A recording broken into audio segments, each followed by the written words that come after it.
Welcome everyone to another edition of the Russell Cage Experience. Once again, I am your host, the Tennessee Stallion, baby, Russell Cage, future World Heavyweight Champion. Alright, that was a little too much. Anyway, this is my WWE Raw review for May 19th, 2008, and I'm going to be honest, I really wasn't expecting much coming out of the Judgment Day pay-per-view for Raw. So, let's get right into it.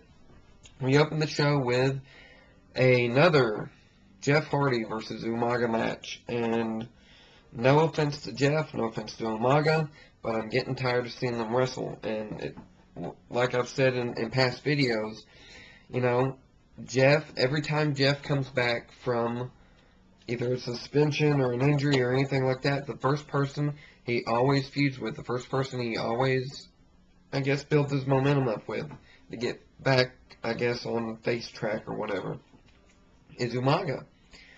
So, when this started out, I was expecting to see Jeff Hardy get the victory, like he always does, coming out as the winner. But we get a surprise here and get a double countout, which we will see sets up for our first one-night stand match, which will be Jeff Hardy versus Umaga in a Falls Count Anywhere match. So, I mean, just kind of typical stuff in this match. Jeff doing his typical stuff, Umaga doing his typical stuff, you know, so nothing too big here. Then we go backstage to a Y2J Batista segment, and basically, by now we know that we're going to have Y2J versus Batista. Winner gets to face Shawn Michaels at One Night Stand. Stipulation has not been made yet at this point, so just basically Y2J saying he's going to beat the crap out of Batista, and Batista just kind of laughing off, that sort of thing. Then we come to William Regal, who we come back from commercial, I believe, and we see the lights out. Great. Then the lights come on, William Regal's in the ring, and he makes the Umaga versus Jeff Hardy match a Falls Count Anywhere match.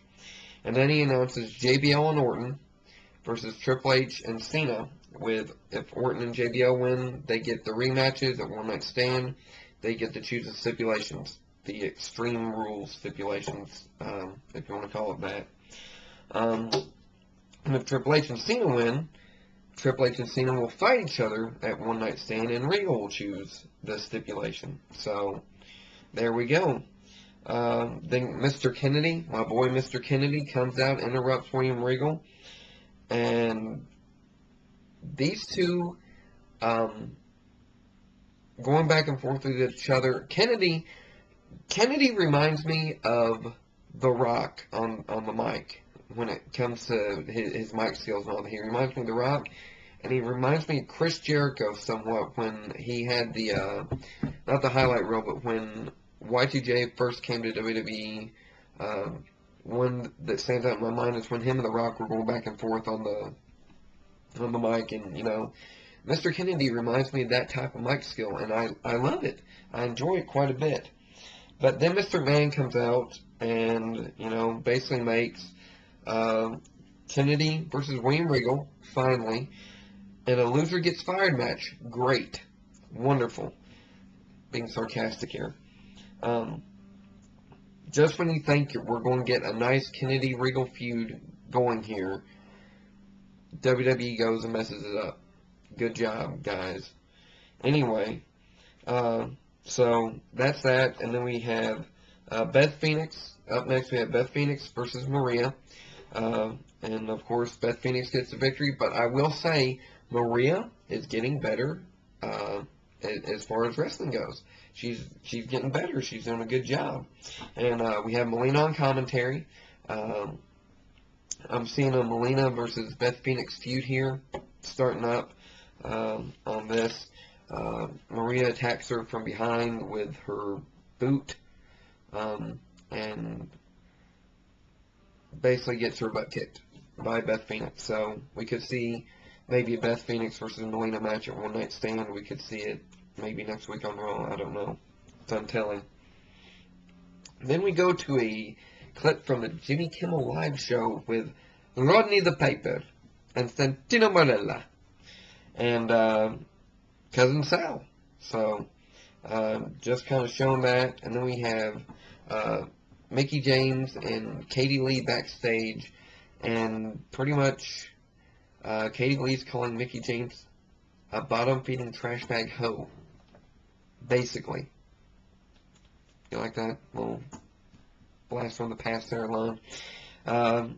So we could also be seeing a Mickie James versus Katie Lee segment, or feud going on here. And you know what?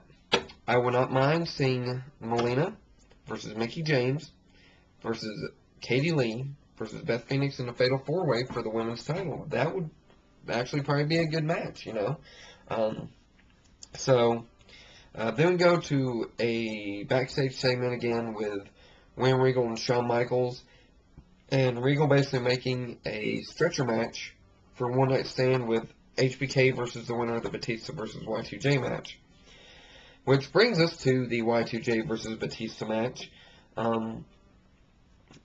Very good match, very solid match with these two. But the one thing that I did not like about this is the fact that they're still using this injured leg storyline, and it's getting old. I thought they were ending it with Shawn Michaels. Apparently not.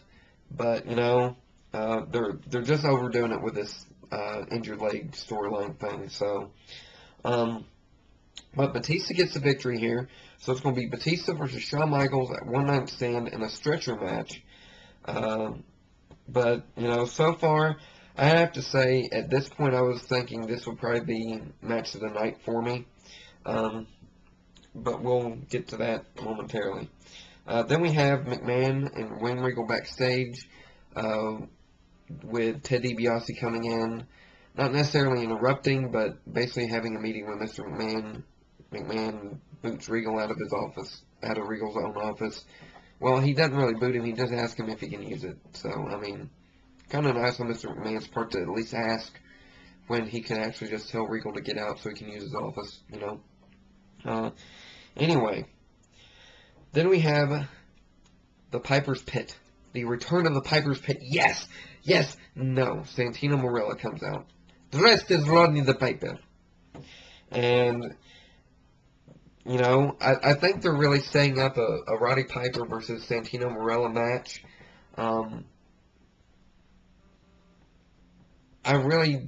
I like Piper, and Santino's growing on me. He's very funny. He's basically turning into a comedic act on WWE, but, you know, what are you going to do? But I think they're setting up for a Piper versus Santino match. It'll probably just be like a short match, you know, kind of with Carlito getting the, or not Santino getting the win. But they show the Jimmy Kimmel segment again, which was kind of overkill. We already seen the segment once. And basically, Santino gets the cake shoved in his face, and Uncle Sal or Cousin Sal versus Santino is made. When it's going to be, I don't know, but I really have no desire to see it, to be honest with you. Then we have the one that I consider match of the night now, and that's my final say. Kennedy versus William Regal, and this was a good match because you got two great athletes here, and you know I'm sad to see the fact that Regal gets, you know, Regal loses, Kennedy wins, Regal gets fired. You know, this had a potential to be a nice feud, and WWE screwed it up again, like they've been screwing up here quite a bit lately. You know, but you know what can I say? This was match of the night for me. I'm sad to see Regal gone, even though, you know, I like Kennedy and all. I'm sad to see Regal gone because this had potential, and they dropped the ball again. So, after we come back from commercial break, we have Regal in the locker room. Well, not in the locker room, but going back to his locker room, knocking on the door because he can't get in. Either he can't get in or he was seeing if Mr. McMahon was still in there, whatever. Then the door opens and he has a kind of a shocked look on his face. So, you know, I mean, what can you say? But we see Teddy Long come out, So maybe Teddy Long being the general manager of Raw now. And the last match, Orton and JBL versus Cena and Triple H. Orton and JBL getting the win here, setting up for One Night Stand. JBL versus John Cena in a First Blood match, and Triple H versus Randy Orton in the Last Man Standing match for the WWE title. All gimmick matches, so the guys is a basic WWE show, WWE Raw, with Kennedy versus Regal being match of the night for me. So that's my review. Post your comments, post your thoughts on Raw. If you like what you see, subscribe. And that'll be it. Hope you guys are having a great Tuesday, and I'll hopefully be back later this evening with an ECW review.